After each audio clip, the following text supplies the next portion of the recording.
નમસ્કાર ખેડૂત મિત્રો, દરેક ખેડૂત મિત્રો, ધરતીપુત્રોને મારી બે હાથ જોડીને વિનંતી છે, એક રિક્વેસ્ટ છે કે ભગવાનની દયાથી આપણે હમણાં થોડા વર્ષો થયા, વરસાદ પાણી પણ સારા છે, વરસ પણ સારા થાય છે અને આપણી બધાની વાડીએ આપણા બોર કૂવા અને વાડીમાં પાણીની પણ સગવડ છે, ભગવાનની મહેરબાની છે। તો ઉનાળાનો સમય છે અને અબોલ પશુ પંખીઓ પાણી માટે ફાફા મારતા હોય તો તમારી વાડીએ જે પાણીની કુંડીઓ ભરી છે એને ભરેલી રાખો। પીવાના પાણી હોય કે ઢોરને, માણસને પીવાનું પાણી હોય કે ઢોરને પીવાનું પાણી હોય, તમારે ભલે પિયત ન હોય, તમારે ભલે વાડીએ કામ ન હોય, પણ જો ભગવાને તમને બોર કે કૂવામાં પાણી આપ્યું હોય તો પાણીની કુંડીઓ ભરી રાખો। ભલે પાણીની કુંડી ભરવા માટે ખેતર ધક્કો થાય, કોઈ રખડતા ભટકતા મૂંગા જીવ પાણી પીશે અને એના આત્માને શાંતિ મળશે તો મારો રામ રાજી થાય। અને આપને કુદરતે દીધું છે ને આપણે દેવું છે ને, જો આપણા બોરમાં પાણી ન હોત તો આપણે ક્યાં ખેતર ધક્કો ખાવા પણ જતું। વરસ સારા થાય છે, ભગવાનની મહેરબાની છે, બધાની વાડીએ બોર કૂવામાં પુષ્કળ પાણી છે। તો ઉનાળાનો સમય છે, અબોલ પશુ પંખી છે એ પાણી માટે વલખામાં રહે, એને ક્યાંય પાણી મળતું નથી। ભલે તમારે પિયત ન હોય, ભલે તમારે વાડીએ કામ ન હોય, પણ એક સેવાના કામ માટે, પરમાનંદના કામ માટે વાડીએ ધક્કો ખાવ અને વાડીએ કાયમી જાઓ ને કાયમી કુંડી ભરો। કુંડી ભરેલી હશે, રખડતા ભટકતા પશુ પંખીમાં પાણી પીશે, એના આત્માને શાંતિ મળશે તો મારો રામ રાજી થશે।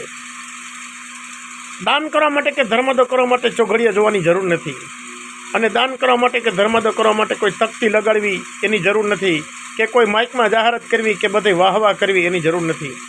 જગત ભલે ન જોવે, જગતને આપણે નથી દેખાડવું, પણ જગતપતિ તો જોવે છે ને। અને કોઈ મૂંગો જીવ પાણી પીએ એના આત્માને શાંતિ મળશે તો મારો રામ તો રાજી થાય ને। આપણે રામને રાજી કરવા છે, જગતને રાજી નથી કરવું। આપણે જગતપતિને દેખાડવું છે, જગતને નથી દેખાડવું। કુદરતે આપણે દીધું છે, આપણી વાડીમાં બોરમાં પાણીની સગવડ છે, ઉનાળાનો સમય છે, પશુ પંખીઓ પાણી માટે વલખા મારે છે। તો દરેક ખેડૂત મિત્રો, ધરતીપુત્રોને મારી બે હાથ જોડીને વિનંતી છે કે ભલે સ્પેશિયલ ધક્કો ખાય, ભલે વાડીએ સ્પેશિયલ ધક્કો થાય, પણ પાણીની કુંડીઓ ભરી રાખો। પીવાનું પાણી હોય, વાપરવાનું પાણી હોય, તો કોઈ રખડતું ભટકતો મૂંગો જીવ આવશે, પાણી પીશે, તૃપ્ત થાય, એના આત્માને શાંતિ મળશે તો મારો રામ રાજી થાય। અને એથી વિશેષ વાત કરું, જો ભગવાને તમને કંઈક દીધું હોય, કુદરતની તમારા ઉપર મહેરબાની હોય, તમારી પાસે સમય સંજોગ હોય, દ્વારકાધીશની મહેર હોય, તો અને માત્ર તો જ, અને એ પણ વિનંતી છે, કોઈ ફરજિયાત નથી। જો તમારે વધારે પડતી ભગવાનની મહેરબાની હોય અને દ્વારકાવાળાની દયા હોય તો અત્યારે પક્ષીઓને ઉનાળાના સમયમાં ક્યાંય ચણ નથી મળતી। ભલે તમે એક પાયલી લઈ જાઓ, પણ તમારી વાડીએ એવી કાંઈ પણ જોગવાઈ હોય ત્યાં તમે ચણ નાખો। આપણે કાંઈ મણમણ નથી લઈ જવાની, એક પાલી ભલે લઈ જાઓ, પણ જો તમારે ભગવાનની મહેરબાની હોય, તમારી પાસે ફુરસત હોય, દ્વારકાવાળાની દયા હોય, તો વાડીએ એક પાલી પંખીની ચણ નાખતા જાઓ। ઉનાળામાં પક્ષીઓને કાંઈ મળતું નથી। એથી વિશેષ વાત કરું તો જો વાડીએ જતા હો અને ઘરે વધારાના રોટલા આપણે જ્યાં ત્યાં ફેંકી દઈએ છીએ, એ રોટલા વાડીએ જઈને કૂતરાને નાખો। ગામના કૂતરાઓને રોટલા મળી જશે, વાડીના કૂતરાઓને ઉનાળામાં રોટલા મળતા નથી। અને ઘરે આપણે બધાને રોટલા હોય જ છે, અને ઘરે આપણે રોટલા બહાર કાયમ નાખીએ જ છીએ, પણ કહેવાનો મતલબ એટલો જ છે કે ગામના કૂતરા ભૂખે નથી મરતા, એને બધા આપે છે, બધા પાસેથી મળે છે। સીમના કૂતરાને, વાડીના કૂતરાને કોઈ આપતું નથી, એ રોટલાને એક બટકા માટે ફાફા મારે છે। તો જો એથી વિશેષ જો કાંઈ મૂંગા પશુ પક્ષીઓની સેવા કરવી હોય તો વાડીએ તમે કુંડી ભરવા જાઓ ત્યારે રોટલા લેતા જાઓ, કૂતરાઓને રોટલા નાખો, એક એક પાલી ચણ લેતા જાઓ। તમારે જ્યાં કંઈ વ્યવસ્થા હોય ત્યાં ચકલાઓને ચણ નાખો। અને જો ભગવાનની મહેરબાની હોય, તમારી જમીન પાણી માલ મિલકત સારું હોય, નાના ખેડૂતની વાત નથી પણ મોટા ખેડૂતની વાત છે કે જેને 40-50 વીઘા જેવી જમીન હોય, પાણીની સગવડ હોય, કુદરતની મહેરબાની હોય, તો હું તો ત્યાં સુધી કહું છું કે કોઈએ નિરણ વાવી હોય, કોઈની પાસે નિરણની સગવડ હોય, તો આપણે માઇકમાં જ ગૌશાળાનો ફાળો બોલી વાહ વાહ કરવા માટે એવું જરૂરી નથી, પણ એક એક બબે પૂરો આપણી વાડીએ નીણ પડી હોય અને આપણે ભગવાનની જો મહેરબાની હોય તો એક એક બબે પૂરો જે રખડતા ભટકતા ઢોર છે કે જેને કાંઈ જડતું જ નથી, એને તમને જ્યાં નજરમાં આવે, તમારી મોટરસાઇકલમાં આપણે ભારી નથી ભરી આવવાની, 1 થી 2 પૂરા જ લઈ આવવાના છે। અને ગામમાં રખડે છે ને તો રોટલા મળી જાય છે, એ ભૂખે નથી મળતા।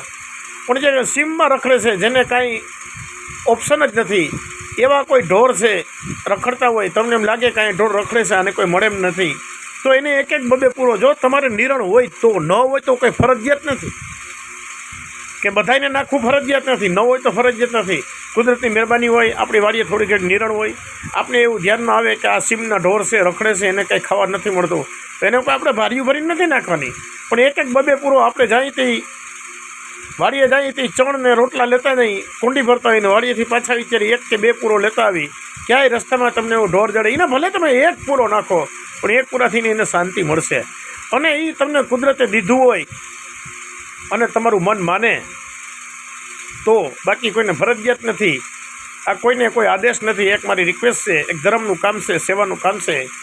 તો બની હગે તો જો થાય તો અહોભાગ્ય છે, અને ન થાય તો જેવી મારા રામની મરજી. કોઈ પણ મૂંગા જીવને અનાજ મળશે, દાણા મળશે, ચકલાને ચણ મળે, કૂતરાને રોટલા મળે, કોઈ રખડતા ભટકતા ઢોરને કોઈ નિરણ મળે, આપણી વાડીએ એ પાણી પીશે તો એના જીવને શાંતિ મળશે, તો મારો રામ રાજી થાય. અને મારો રામ રાજી થાય તો આપણે કાયમને માટે લીલા લહેર રહે. એક કહેવત છે કે મુરલીધરની મેર તો અમારે કાયમ લીલા લહેર. તો મુરલીધરને મેર કરવા હોય તો કાંઈક આપણે થોડું ઘણું યોગદાન આપવું પડે, કાંઈક મહેનત કરવી પડે, કાંઈક સેવા કરવી પડે, કાંઈક થોડું ઘણું દાન કરવું પડે. આપણે દાન કરવા માટે કે ધર્માદા કરવા માટે કે ચોઘડિયા જોવાની જરૂર નથી. દાન કરવા માટે કે ધર્માદા કરવા માટે ક્યાંય માઇકમાં બોલાવવું કે તકતી લગાડવી કે જગતને દેખાડવું કે વાહ વાહ કરવી કે એવી કંઈ જરૂર નથી. દાન તો આપણી વાડીએ થઈ શકે, નાનામાં નાની વસ્તુનું દાન થઈ શકે, ઓછે ખર્ચે પણ દાન થઈ શકે. જગતને દેખાડવાની જરૂર નથી, જગતપતિને દેખાડવાની જરૂર છે. જગત એની નોંધ લે કે ન લે એ જરૂરી નથી, પણ આવું નાનું નાનું સેવાનું કાર્ય થશે ને તો જગતપતિની નોંધ રહે, અને જગતપતિની નોંધ રહે ને તો બીજું જાજુ નહીં તો કાંઈ નહીં, પણ મને એટલી તો ચોક્કસ ખબર છે કે આપણી આવનારી પેઢીને ક્યારેય કોઈ ખોટી તકલીફ નહીં પડે. આવી નાની નાની બાબતોનું ધ્યાન રાખવું છે. ક્યાંક કોકના આત્માને શાંતિ પહોંચાડી છે, કોકનું કાંઈક ભલું કર્યું છે. હાવ સામાન્ય એવું નથી કે મોટા પૈસા ખર્ચા કરો તો જ આ બધી વસ્તુ થઈ ગઈ, પણ નાની નાની વસ્તુનું ધ્યાન રાખ્યું છે, ક્યાંક સેવાનું કામ કર્યું છે.